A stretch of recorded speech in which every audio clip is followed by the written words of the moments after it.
નમસ્કાર, મંતવ્ય ન્યૂઝમાં આપનું સ્વાગત છે। હું છું કુંજ। નજર કરીશું વિસ્તારથી સમાચારો પર। અમદાવાદમાં અંગ દઝાડતી ગરમી વચ્ચે માવઠાની આગાહી કરવામાં આવી છે। રાજ્યમાં આગામી 3 દિવસ ગરમીથી કોઈ રાહત નહીં।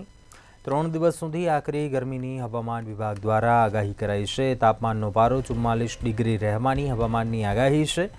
આ સાથે જ સમગ્ર ગુજરાતમાં આજે હીટવેવની આગાહી છે, તો કચ્છ, મોરબી અને રાજકોટ, બોટાદ, સુરેન્દ્રનગરમાં હીટવેવની આગાહી કરાઈ છે। આ સાથે જ 3 થી 6 મે વચ્ચે માવઠાની હવામાન વિભાગે આગાહી કરી છે।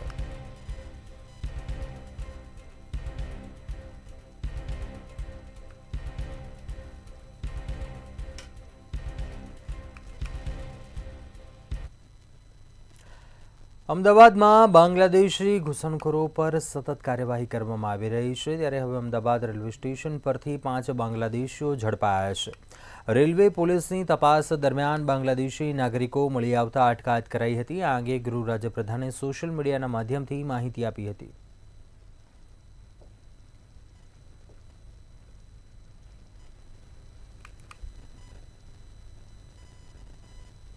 બનાસકાંઠાના ભાભરમાં ભર બજારે ધીંગાણું જામ્યું હોય તેવા દ્રશ્યો સામે આવ્યા હતા। બે જૂથો વચ્ચે નજીવી બોલાચાલી થયા બાદ મોટી બબાલ થઈ। સામસામે કરાયેલા હુમલામાં 5 લોકોને ઈજાઓ પહોંચી, જ્યારે 2 વ્યક્તિની હાલત અતિ ગંભીર થઈ હતી। ઘટના બાદ ઈજાગ્રસ્તોને પાટણની ધારપુર હોસ્પિટલ ખસેડાયા હતા। આ મામલે પોલીસે 9 લોકો સામે ફરિયાદ નોંધીને વધુ તપાસ હાથ ધરી હતી।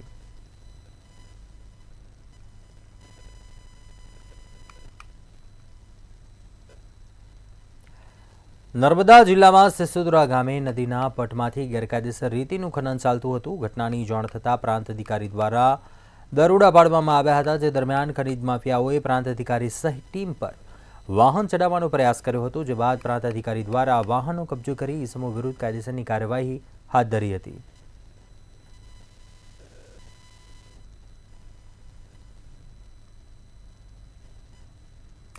ગુજરાતમાં છેલ્લા 2 દિવસથી સૌથી ચર્ચાસ્પદ મુદ્દો અમદાવાદ શહેરના ચંડોળા તળાવ વિસ્તારમાં તોડવામાં આવી રહેલા બાંધકામને લઈને છે, અને 29 અને 30 એપ્રિલના રોજ પોલીસના ચુસ્ત બંદોબસ્ત વચ્ચે 4000 જેટલા નાના મોટા કાચા પાકા મકાનો અને ઝૂંપડાઓને તોડી પાડવામાં આવ્યા હતા, અને અંદાજિત 1.5 લાખ ચોરસ મીટર જેટલી સરકારી જગ્યા પરના દબાણો દૂર કરાયા। તળાવ ઉપર આ દબાણો દૂર કર્યા બાદ હવે તેના પર ડેવલપમેન્ટની કામગીરી ખૂબ જ ઝડપી કરાશે। મ્યુનિસિપલ કોર્પોરેશન દ્વારા આ તળાવને ડેવલપમેન્ટ કરવા અંગેનો નિર્ણય કરાયો છે, જે અંતર્ગત કુલ 7 ફેઝમાં તળાવને ડેવલપ કરવામાં આવશે। પ્રથમ ફેઝની કામગીરી શરૂ કરી દેવાઈ છે। દાણી લીમડાથી નારોલ તરફ જવાના રોડ ઉપરના ભાગને પ્રથમ ફેઝમાં ડેવલપમેન્ટ કરવામાં આવશે। ચંડોળા તળાવને ડેવલપમેન્ટ કરીને નર્મદાના પાણીથી ભરવામાં આવશે।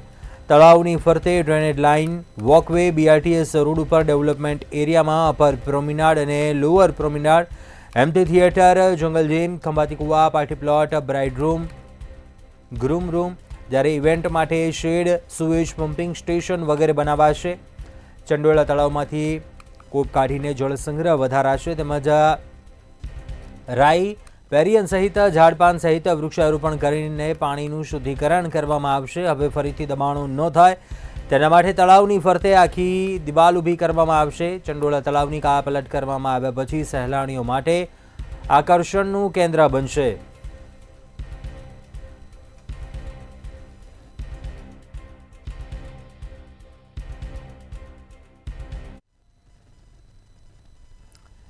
આગળ વાત કરીએ અમદાવાદની ગુજરાત યુનિવર્સિટીના પ્રોફેસરોને પ્રોત્સાહન રૂપે રૂપિયા આપવાનો મામલો સામે આવ્યો છે, ત્યારે ગુજરાત યુનિવર્સિટી કુલપતિના નિવાસસ્થાને એનએસયુઆઈ દ્વારા હોબાળો મચાવાયો હતો। નાક ટીમની વિઝિટ સમયે ડ્યુટી નિભાવનાર પ્રોફેસરોને 10,000થી લઈ 5 લાખ સુધી યુનિવર્સિટીએ વધુ રૂપિયા આપ્યા હતા। આ સાથે જ એક પ્રોફેસરને 5 લાખ રૂપિયા પગાર સિવાયના વધુ રૂપિયા આપ્યા હતા, તેમજ વિદ્યાર્થીઓની ફીમાંથી બક્ષિસ રૂપે આપેલ રૂપિયા વિદ્યાર્થીઓને પરત આપવા એનએસયુઆઈ દ્વારા માંગ કરવામાં આવી હતી। યુનિવર્સિટીમાં જ્યારે નેકની ટીમ આવી ત્યારે દરેક અધિકારીઓના ખાતામાં 50 લાખ રૂપિયા આપવામાં આવ્યા તેવા આક્ષેપની સાથે અત્યારે હાલ એનએસયુઆઈ દ્વારા વિરોધ પ્રદર્શન કરવામાં આવી રહ્યું છે। અત્યારે હાલ કુલપતિ આવાસ જે છે, કુલપતિનું જે નિવાસ સ્થાન છે, ત્યાં આગળ આપ જોઈ રહ્યા છો કે એનએસયુઆઈના કાર્યકર્તાઓ દ્વારા અત્યારે હાલ વિરોધ કરવામાં આવી રહ્યો છે, અને મોટા પ્રમાણમાં એનએસયુઆઈના જે કાર્યકર્તાઓ છે તેઓ અત્યારે હાલ વિરોધ કરી રહ્યા છે। આપણી જોડે છે વર્ષભાઈ, શું કહેશો, કેટલા રૂપિયા અધિકારીઓના ખાતામાં નાખવામાં આવે છે? 50 લાખ રૂપિયા મેડમના જે મનગમતા અધિકારીઓ હોય એમના ખાતામાં નાખી દેવામાં આવ્યા છે. આ રીતે વિરોધ થઈ રહ્યો છે. વિદ્યાર્થીઓના પૈસા વેડફવાનું કામ એ ગુજરાત યુનિવર્સિટીની કુલપતિ કરી રહી છે અને આના વિરોધમાં ગુજરાત યુનિવર્સિટીના કુલપતિના વિરોધમાં આજે અમે છીએ. વિદ્યાર્થીઓના પૈસા પાછા નહીં આપે તો મેડમ સામે ઉગ્ર આવનારા દિવસોમાં આંદોલન કરવામાં આવશે. પણ અત્યારે ક્યાંક ને ક્યાંક સવાલ નેકની ટીમની વિશ્વાસ સારું બનીને સારું ફંડ લઈને પૈસા વિદ્યાર્થીઓના વેડફવાનું કામ આ મેડમે કર્યું છે. આવનારા દિવસોમાં નેકને પણ રજૂઆત કરવામાં આવશે. આપ જોઈ શકો છો કે અત્યારે હાલ જે એનએસયુના કાર્યકર્તાઓ છે, વિક્રમભાઈ જોડે જઈને આપણે વાત કરીશું. વિક્રમભાઈ, 50 લાખ રૂપિયા જે છે તે અધિકારીઓના ખાતામાં નાખવામાં આવે છે બોનસ પેટે, શું કહેવું? આ પૈસા વિદ્યાર્થીઓની ફીના હતા, નહીં કે કુલપતિના પોતાના. ક્યારેક પૈસા આપવા હોય તો પણ મંજૂરી લેવી પડે. કુલપતિએ કોઈ મંજૂરી આપી નથી. જે હિન્દી ભાષી અધિકારીઓ ઓએનજીસીમાંથી આવેલા છે એમના નામ ઉપર આ પૈસા આપી દેવામાં આવ્યા છે. આ ક્યારે એનએસયુ ચલાવેલી છે ને તમારી માંગ પૈસા પાછા લેવામાં આવે. તો અત્યારે હાલ પૈસા પાછા લેવા માટે થઈને માંગ થઈ રહી છે. વિદ્યાર્થીઓના ફીના જે પૈસા હતા તે પૈસા જે છે તે કુલપતિ પાછા આપે તેવી માંગ અત્યારે એનએસયુઆઈ દ્વારા કરવામાં આવી રહી છે. જે કુલપતિઓએ પોતાના માનીતા અધિકારીઓને જલસા કરાવવા માટે થઈને 50 લાખ રૂપિયા જે છે તે લોકોના ખાતામાં નાખ્યા તેવા આક્ષેપો સાથે અત્યારે એનએસયુઆઈ દ્વારા ભારે હોબાળો મચાવવામાં આવ્યો છે. કુલપતિના નિવાસસ્થાનનો અત્યારે હાલ ઘેરાવો કરવામાં આવ્યો છે ને ત્યારબાદ અત્યારે હાલ એનએસયુઆઈના જે કાર્યકર્તાઓ છે તેમને ડિટેન કરવાની કામગીરી જે છે તે પોલીસ દ્વારા કરવામાં આવી રહી છે. માત્ર ને માત્ર એક જ માંગ છે કે આજે 50 લાખ રૂપિયા જે છે તે કુલપતિ પાછા આપે તેવી માંગ સાથે અત્યારે એનએસયુઆઈના કાર્યકર્તાઓ જે છે તે દેખાવ કરી રહ્યા છે. કેમેરા પર્સન બિપિન અમીન સાથે અનિતા પરમાર, મંતવ્ય ન્યૂઝ, અમદાવાદ. અમદાવાદના દસક્રોઈ તાલુકામાં ભાજપના સાંસદે ભાજપના ધારાસભ્યને પત્ર લખ્યો છે. દસક્રોઈના ધામતવાણ ગામના સરપંચ અને તેમના પતિ વિરુદ્ધ ગ્રામ્યજનોએ અમદાવાદ પૂર્વ વિસ્તારના લોકસભાના ભાજપના સાંસદ હસમુખ પટેલને ફરિયાદ કરી છે. ગ્રામ્યજનોએ પત્ર લખીને આક્ષેપ કર્યો છે કે સરપંચના પતિએ કરોડો રૂપિયાનો ભ્રષ્ટાચાર કર્યો છે તેમજ સરપંચ તરીકે મહિલા હોવા છતાં પણ સમગ્ર ગામનો વહીવટ તેમના પતિ કરે છે. આ મામલે ભાજપના ધારાસભ્ય બાબુસિંહ જાદવને જાણ કરવા છતાં નિરાકરણ ન આવતા છેવટે સાંસદને પત્ર લખ્યો હતો. આ સાથે જ રજૂઆત કરવા પત્ર લખતા ખળભળાટ મચી જવા પામ્યો હતો.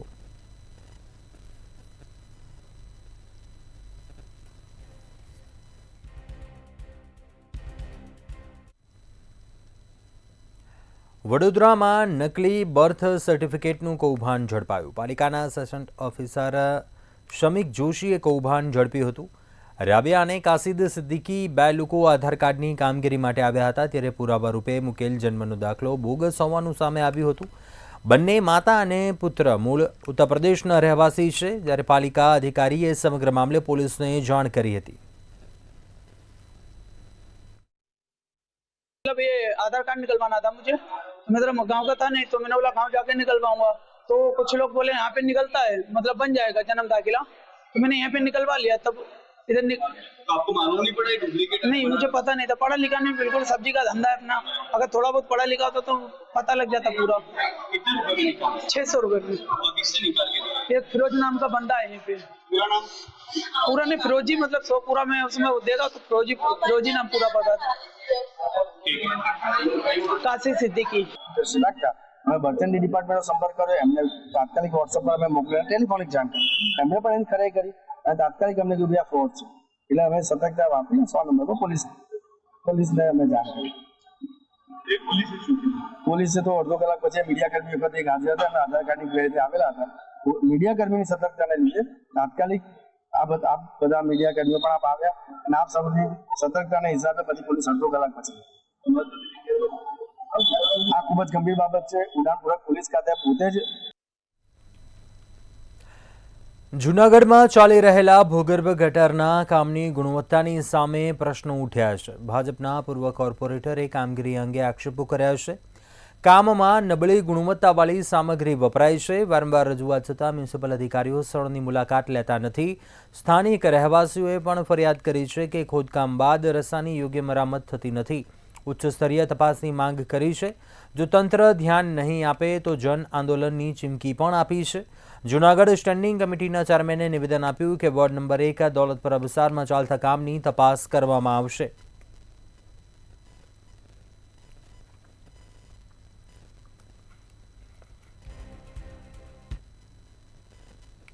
અમદાવાદમાં 17 વર્ષીય સગીરે 3 મિત્રો પાસેથી 9.40 લાખ રૂપિયા શેર બજારમાં રોકાણ કરવા 1.5 કલાક માટે ઉછીના લીધા હતા. 1.5 કલાક બાદ પૈસા પરત ન આપતા ત્રણેય મિત્રોએ સગીરનું અપહરણ કર્યું હતું. સમગ્ર ઘટનામાં સગીરે પૈસા ઉછીના લીધા બાદ મામાને આપ્યા હતા. મામાએ પરત આવીને જોયું તો સગીર ન હતો, જેથી પરિવારે પોલીસ સ્ટેશને ફરિયાદ નોંધાવી હતી. તો પોલીસે ત્રણેય આરોપીને પકડીને સગીરને છોડાવ્યો હતો. 9,40,000 જેવી રકમ આ કામના જે ફરિયાદીના સગીરભાઈના પુત્રને આરોપી દ્વારા આપેલી હતી. એ રકમ જે છે એ પરત મેળવવાના આશયથી તાત્કાલિક ઓનલાઈન ટ્રાન્ઝેક્શનથી પરત નહીં આવતા નારાજ થઈને એમના પુત્રને અપહરણ કરી લઈ ગયેલ હોય. આ કામે ગુનામાં વપરાયેલ સ્વિફ્ટ ગાડી તેમજ રાજસ્થાન ખાતે લઈ ગયેલ હતા. એ કામની તપાસ ચાલુ છે. હાલમાં જે ભોગ બનનારને કોઈ પણ પ્રકારની ઈજા કે એવું થયેલું નથી, પરંતુ કામે શા માટે લઈ ગયેલ હતા અને રાજસ્થાન શા માટે લઈ ગયેલ તેની તપાસ ઊંડાણપૂર્વક પૂછપરછ એસઆર પાવર ચલાવી રહી છે. વડોદરાની સયાજી હોસ્પિટલનું તંત્ર ભ્રષ્ટાચારમાં સપડાયું છે. ઉનાળાની શરૂઆત સાથે 50 જેટલા વોટર કુલર ભાડે લેવામાં આવ્યા છે. તો દર્દીઓને ગરમીથી રાહત આપવા વોર્ડમાં કુલર રાખવામાં આવ્યા છે, જે કુલરનું દૈનિક ₹300 જેટલું ભાડું ચૂકવવામાં આવે છે. આવનારા 3 મહિના સુધી હોસ્પિટલનું તંત્ર ભાડું ચૂકવશે. તો આ સાથે જ હોસ્પિટલ દ્વારા કુલર ખરીદવાની જગ્યાએ ભાડે લેતા વિવાદ સર્જાયો છે. તો આ બંને જગ્યાઓ પર વોર્ડ્સ અને ઓપીડી બિલ્ડિંગમાં જે દર્દીઓને આ ગરમીની સિઝનમાં યલો એલર્ટ અને ઓરેન્જ એલર્ટનું જ્યારે આપણને આગાહી આવતી હોય તે દરમિયાન આ દર્દીઓને ગરમીના લીધે કોઈ હાલાકી ન થાય, કારણ કે ઓલરેડી દર્દીઓ બીમાર હાલતમાં જ અહીંયા આવતા હોય છે. તો ગરમીના કારણે એમની સ્થિતિ ન બગડે એ માટે જુદા જુદા વિભાગોમાં અમે કુલરનો ભાડે લાવીને એરેન્જમેન્ટ કરેલ છે. કોઈ પણ વ્યક્તિ બીમાર પડે, અકસ્માતમાં ઈજા પહોંચે ત્યારે તે સારવાર માટે મધ્ય ગુજરાતની સૌથી મોટી કહી શકાય તેવી સયાજી હોસ્પિટલ ખાતે આવતો હોય છે. હાલમાં ઉનાળાની સિઝન છે, ઉનાળાની અંદર ભારે ગરમીનો પ્રકોપ છે, ત્યારે સયાજી હોસ્પિટલના વહીવટી તંત્ર દ્વારા 50 જેટલા કુલરો દૈનિક ભાડે આ વોર્ડમાં લેવામાં આવ્યા છે. અહીં ઉલ્લેખનીય બાબત એ છે કે બીમાર માણસની સારવાર માટે પ્રચલિત આ સયાજી હોસ્પિટલ ક્યાંક ને ક્યાંક ભ્રષ્ટાચારની બીમારીની અંદર સપડાઈ હોય એવું ચોક્કસથી કહી શકાય. કેમ કે પ્રત્યેક દિવસના 50 કુલરનું જે ભાડું છે એ ભાડું અધધ કહી શકાય એવું ₹300 જેટલું ભાડું છે, જે એક કોન્ટ્રાક્ટર પાસેથી ભાડે લેવામાં આવ્યા છે. 3 મહિના સુધીને આ ટ્રોમા સેન્ટરની અંદર 50 જેટલા કુલર મૂકવામાં આવ્યા છે, જેનું પ્રત્યેક દિવસનું ભાડું 1.5 લાખ જેવું થાય છે. આમ મહિને 4.50 લાખ જેટલું ભાડું વહીવટી તંત્ર સયાજી હોસ્પિટલનું આ કોન્ટ્રાક્ટરને ચૂકવશે. ત્યારે 3 મહિનાનો જે કોન્ટ્રાક્ટ પૂરો થશે ત્યારે કોન્ટ્રાક્ટર પાસે કુલ ₹13,50,000 જેટલું ભાડું ચૂકવી દેવામાં આવશે. અહીં ઉલ્લેખનીય બાબત એ પણ છે કે અહીં જે કુલર મૂકવામાં આવ્યા છે જેની બજાર કિંમત ₹17,000 જેટલી મહદ થાય છે, ત્યારે આ ₹17,000 કિંમતના જો 50 કુલર સયાજી હોસ્પિટલ પોતાના પદરના ખર્ચે વસાવે તો તેની કિંમત માત્ર ₹8 લાખ થાય છે. પરંતુ કોન્ટ્રાક્ટરને અને મદદિયાઓને ફાયદો કરવા માટે હોસ્પિટલના બેદરકાર એવા વહીવટી તંત્ર દ્વારા આ પ્રકારનો તખલગી નિર્ણય લેવામાં આવ્યો છે અને દર્દીઓને સુવિધા આપવાના નામ પર અહીંયા 50 કુલરો મૂકી દેવામાં આવ્યા છે. અલબત્ત મંતવ્ય ન્યૂઝની ટીમ દ્વારા જે રિયાલિટી ચેક કરવામાં આવ્યું એમાં તમામ કુલર બંધ હાલતમાં જોવા મળ્યા છે. ત્યારે માત્ર ને માત્ર કોન્ટ્રાક્ટરને ફાયદો કરાવવાના ઈરાદાથી સયાજી હોસ્પિટલના વહીવટી તંત્ર દ્વારા આ પ્રકારનો આર્થિક ભ્રષ્ટાચાર આચરવામાં આવ્યો હોય તેમ સ્પષ્ટ દેખાઈ રહ્યું છે. કેમેરા પર્સન કેતન સિંધે સાથે તુષાર પટેલ, મંતવ્ય ન્યૂઝ, વડોદરા. આગળ વાત કરીએ અમદાવાદમાં આમિર શેખ નામના મોબાઈલમાં સ્પર્મ વ્હીલ માછલીનો વોમિટનો વિડીયો જોવા મળ્યો હતો. તપાસમાં સામે આવ્યું કે તે દમણના શહાદત અલીને જથ્થો વેચવા માટે આવ્યો હતો. વોમિટનો જથ્થો સુરત ખાતે રહેતા ઉસ્માન શેખ નામને સમય મોકલ્યો હતો. ઉસ્માન શેખના ઘરમાં રેડ પાડતા 2.904 કિલોગ્રામ એમ્બર ગ્રીસ ઝડપાયું. વધુ તપાસ કરતા જથ્થો વેચવા માટે ફરતા અન્ય 2 ઇસમોને પણ ઝડપી પાડવામાં આવ્યા હતા. અમદાવાદ ક્રાઇમ બ્રાન્ચે 4 આરોપીની ધરપકડ કરી વધુ તપાસ હાથ ધરી હતી. मैंने આમિર મંસૂરીને પૂછ્યું કે આ ક્યાંથી તમે લાવેલા છે, તો એણે સુરત ખાતે જ અન્ય એક એનો મિત્ર છે જે ઉસ્માન, એનું નામ આપેલું, અમને કીધું કે ઉસ્માને મને આ વિડીયો આપેલો છે અને એણે મને કીધું છે કે તું આ અંબરગ્રીસ આ વેચી આપ, એટલે વેચવા માટે ફરતો હતો. એ રીતે અમને એ ટીપ જે લીડ મળી એના આધારે અમે સુરતમાં તપાસ કરી, તો સુરતમાં અમને ઉસ્માનના ઘરમાંથી 2 કિલો 940 ગ્રામ અમને એમ્બરગ્રીસ મળી આવી. અમદાવાદના કણભામાં સ્ટેટ મોનિટરિંગ સેલે મોટી કાર્યવાહી કરી છે. એસએમસીએ કણભામાંથી વાઇબ્રન્ટ ઇન્ડસ્ટ્રીયલ પાર્ક 3ના પ્લોટ નંબર 8માં ધમધમતું દારૂનું ગોડાઉન પકડી પાડ્યું છે. ગોડાઉનમાંથી 67,70,000નો મુદ્દા માલ જપ્ત કર્યો છે. એસએમસીએ રૂપિયા 67 લાખની કિંમતની દારૂની 21,696 બોટલો જપ્ત કરી, જ્યારે એસએમસીની રેડમાં 5 આરોપીઓને વોન્ટેડ જાહેર કરાયા છે. આરોપી મનોહર બિશ્નોઈ, પ્રવીણ બિશ્નોઈ અને બિરબલ બિશ્નોઈની શોધખોળ શરૂ કરાઈ છે. સાથે દારૂનું ગોડાઉન પકડાતા સ્થાનિક પોલીસમાં દોડધામ મચી ગઈ છે. કણભામાં દારૂની બધી પાછળ સ્થાનિક પોલીસની મિલીભગત હોવાનું પણ સામે આવ્યું છે.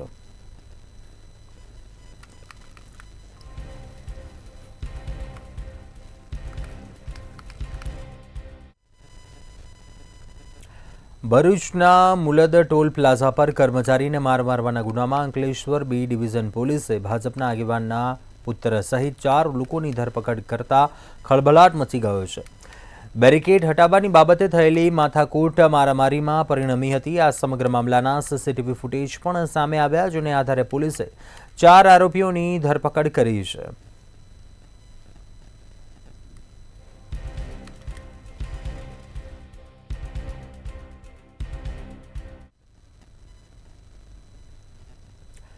ખેડામાં મોટી દુર્ઘટના ઘટી હતી. કનીજ ગામ નજીક આવેલ મેશ્વો નદીમાં નહાવા પડેલા 6 બાળકો ડૂબી ગયા હતા. અમદાવાદ અને કનીજ ગામના મામાભોઈના બાળકો નદીમાં ડૂબી ગયા હતા, ત્યારે 4 બાળકી અને 2 બાળકનું ડૂબી જતા મોત નીપજ્યું હતું. ઘટનાની જાણ થતાં ખેડા જિલ્લા કલેક્ટર, ખેડા એસપી સહિત પોલીસ અને નડિયાદ ફાયર બ્રિગેડની ટીમ સ્થળ ઉપર પહોંચી હતી. ફાયર જવાનો દ્વારા તમામ 6 બાળકોના મૃતદેહ બહાર નીકાળવામાં આવ્યા હતા. પોલીસ દ્વારા પીએમ સહિતની કાર્યવાહી હાથ ધરી હતી.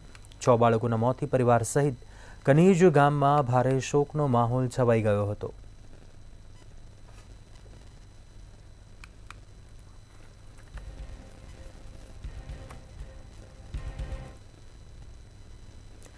અમદાવાદમાં શિક્ષણ જગતમાં એવી સ્કૂલો પણ ધમધમે છે કે જે ભણતરમાં ભેદભાવ કરે છે. એવી જ એક સ્કૂલ આવેલી છે ત્રિપદા ઇન્ટરનેશનલ સ્કૂલ, જ્યાં ધોરણ 5માં ભણતા 17 વિદ્યાર્થીઓને નાપાસ કરવામાં આવ્યા, ત્યારે વાલીઓએ ડીઈઓને ફરિયાદ કરી તપાસના આદેશ આપ્યા હતા. વિદ્યાર્થી નાપાસ થયું હોય તો આરટીઈની જોગવાઈ મુજબ રીટેસ્ટ આપી શકે છે, પરંતુ બાળકોના રીટેસ્ટ લીધા છે કે કેમ તેનો જવાબ આપવો પણ યોગ્ય ન સમજ્યું. સ્કૂલના મેનેજિંગ ટ્રસ્ટી જે પ્રમાણે મીડિયાના સવાલોથી દૂર ભાગતા હતા, તેના ઉપરથી જણાય છે ચોક્કસપણે આરટીઈના વિદ્યાર્થીઓ સાથે ભેદભાવ કરવામાં આવે છે. આ તમામ ઘટનાની તપાસ કરવામાં આવે. આવા વિદ્યાર્થીઓની પરીક્ષા જિલ્લા શિક્ષણ અધિકારી પોતે લે કાં તો બીજી સ્કૂલો દ્વારા પરીક્ષાઓ લેવામાં આવે. અમે ઈચ્છીએ છીએ કે ગરીબ વિદ્યાર્થીઓ સાથે અન્યાય ના થાય, આ પ્રકારનું ડિસ્ક્રિમિનેશન ના થાય, અલગથી ફી ઉઘરાવવામાં ના આવે, અને રાઇટ ટુ એજ્યુકેશનમાં જો વધુ ફોર્મ આવતા હોય તો વધુ સંખ્યા પણ ફાળવવામાં આવે, વધુ બેઠકો ક્રિએટ કરવામાં આવે. એ પણ અમારી સરકારથી પાસેથી ડિમાન્ડ છે, અને સમગ્ર ઘટનાની તટસ્થ રીતે તપાસ કરવામાં આવે એ અમારી માંગ છે. અમદાવાદની ઘણી સ્કૂલો બેફામ બનીને આરટીઈના જે વિદ્યાર્થીઓ હોય છે તેમના હકને મારી રહી છે. આવી જ એક સ્કૂલ છે અમદાવાદ આવેલી ત્રિપદા ઇન્ટરનેશનલ સ્કૂલ. આ સ્કૂલે ધોરણ 5માં ભણતા આરટીઈના 17 વિદ્યાર્થીઓને નપાસ કર્યા છે. આ ફરિયાદ જે છે તે ડીઓને મળી હતી અને ડીઓએ તપાસના આદેશ પણ આપ્યા હતા. આ સ્કૂલની અંદર આરટીઓના વિદ્યાર્થીઓ સાથે ભેદભાવ કરવામાં આવે છે. અહીંના જે આરટીમાં ભણતા વિદ્યાર્થીઓ જે છે તે લોકોને માનસિક રીતે હેરાનગતિ પણ કરવામાં આવે છે, તેવી પણ ફરિયાદ જે છે તે વાલીઓએ કરી છે. ખાસ જો વાત કરવામાં આવે તો સ્પોર્ટ્સ એક્ટિવિટી અને બીજી બધી એક્ટિવિટીના નામે જે આરટીઈના વિદ્યાર્થીઓ જે છે તેમની જોડેથી ફી પણ વસૂલવામાં આવે છે. એટલે કે એવું કહી શકાય કે આરટીઈના વિદ્યાર્થીઓ વિદ્યાર્થીઓ જોડે આ સ્કૂલ દ્વારા ભેદભાવ કરવામાં આવી રહ્યો છે। છેલ્લા ઘણા સમયથી આ પ્રકારનો ભેદભાવ જે છે તે આ સ્કૂલ દ્વારા કરવામાં આવતો હતો। લગભગ 17 જેટલા વિદ્યાર્થીઓ જે છે તેને આ સ્કૂલે નપાસ કર્યા છે। ક્યાંક ને ક્યાંક અત્યારે હાલ રાજ્યની અંદર સ્કૂલો બેફામ બનીને આરટીઈના વિદ્યાર્થીઓને આવી રીતે માનસિક રીતે હેરાન અને પરેશાન કરી રહી છે। 17 જેટલા વિદ્યાર્થીઓને અત્યારે હાલ નપાસ કરવામાં આવ્યા છે અને આ વિદ્યાર્થીઓને અલગ ક્લાસની અંદર બેસાડવામાં આવતા હતા અને આ જ મુદ્દે અત્યારે હાલ મંતવ્ય ન્યૂઝની ટીમ જ્યારે આજે ત્રિપદા ઇન્ટરનેશનલ સ્કૂલ છે ત્યાં પહોંચી હતી ત્યારે અહીંના જે મેનેજિંગ ટ્રસ્ટી જે છે તેમના દ્વારા મીડિયા સાથે ગેરવર્તન કરવામાં આવ્યું અને મીડિયાને કહેવામાં આવ્યું કે 100 નંબર ડાયલ કરીશું, તમે અહીંયાથી જતા રહો। સાથે જ તેમણે જણાવ્યું કે કોઈ પણ પ્રકારનો જવાબ હું નહીં આપું।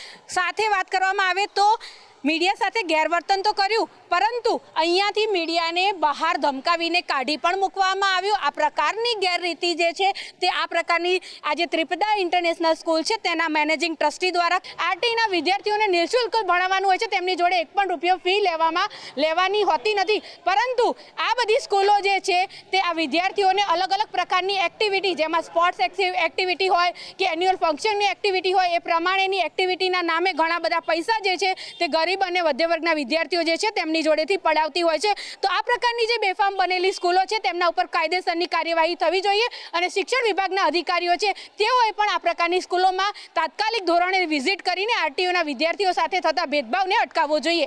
કેમેરા પર્સન બિપિન અમીન સાથે અનિતા પરમાર, મંતવ્ય ન્યૂઝ, અમદાવાદ। અમદાવાદમાં એક કંપનીમાં પટાવાળાનું કામ કરતા વ્યક્તિને ઇન્કમટેક્સની 31 કરોડની નોટિસ આવી। ઘટના બાદ વ્યક્તિએ તપાસ કરતા તેના નામે પાટણમાં તેના નામે બોગસ પેઢી ખોલી લાખોનું ટ્રાન્ઝેક્શન થયા હોવાનું સામે આવ્યું। વ્યક્તિને સૌપ્રથમ નોટિસ વર્ષ 2016માં મળી હતી, જે બાદ નોટિસો પર નોટિસો મળતા વ્યક્તિએ છેલ્લે કંટાળીને 2022માં હાઈકોર્ટમાં પિટિશન દાખલ કરી હતી, જે બાદ 2024માં કોર્ટના હુકમ બાદ ઊંઝા પોલીસ સ્ટેશનમાં ફરિયાદ નોંધાઈ હતી।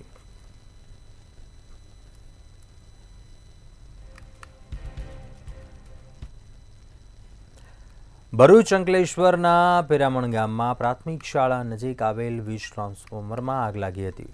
શોર્ટ સર્કિટ થયા બાદ ભડાકા સાથે આગ ફાટી નીકળી હતી, જેને પગલે દોડધામ મચી ગઈ હતી। આ અંગેની જાણ કરતાં જ ફાયર ફાઇટરની ટીમ ઘટના સ્થળે દોડી આવી હતી, તો બીજી તરફ વીજ કંપનીના અધિકારીઓ પણ પહોંચ્યા હતા અને વીજ પુરવઠો બંધ કરી આગ પર કાબૂ મેળવાયો હતો। હાલમાં વેકેશન હોવાથી કોઈ જાનહાનિ થઈ ન હતી, પરંતુ આ વીજ ટ્રાન્સફોર્મર અન્ય સ્થળે ખસેડવાની માંગ કરાઈ છે। હાલમાં અમારી શાળાની પરીક્ષા પૂરી થઈ છે, તે માટે બાળકો હતા નહીં અને બાળકો 3 થી 4 જ હતા।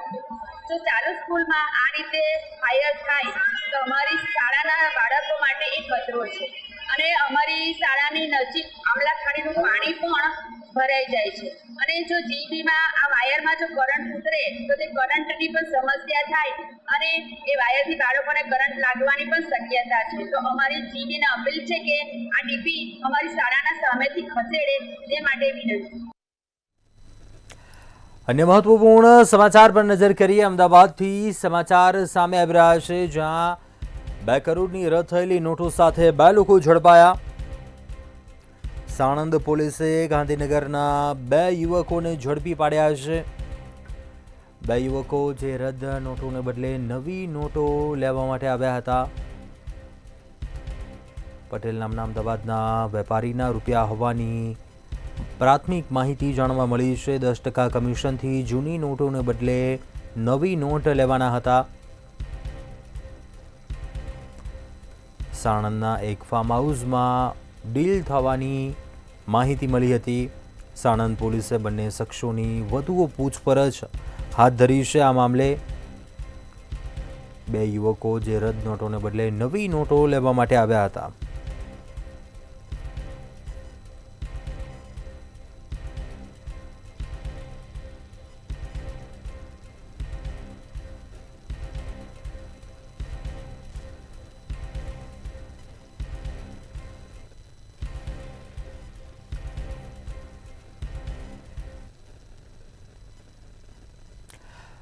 अन्य महत्वपूर्ण समाचार सामे આવી રહ્યા છે, તેના પર નજર કરીશું। સુપ્રીમ કોર્ટે ઇનકાર કરી દીધો છે। આપને જણાવી દઈએ, પહેલગામ હુમલા પર જ્યાં સુનાવણી કરવાનો સુપ્રીમ ઇનકાર હુમલાની તપાસ નિવૃત્ત જજ દ્વારા થાય તેવી માંગ કરાઈ હતી। ન્યાયાધીશો તપાસમાં નિષ્ણાંત નથી. તેમનું કામ સમાધાન કરાવવાનું સુપ્રીમે જણાવ્યું. થોડી જવાબદારી બતાવો તેમ સુપ્રીમે જણાવ્યું હતું.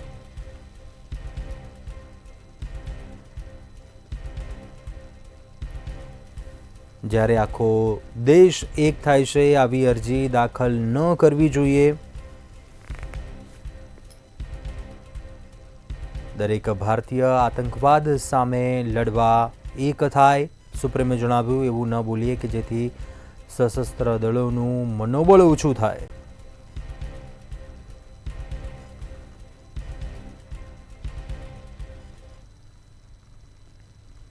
અત્યારે હાલ બુલેટિનમાં બસ આટલું. વધુ સમાચાર માટે આપ જોતા રહો મંતવ્ય ન્યૂઝ. નમસ્કાર.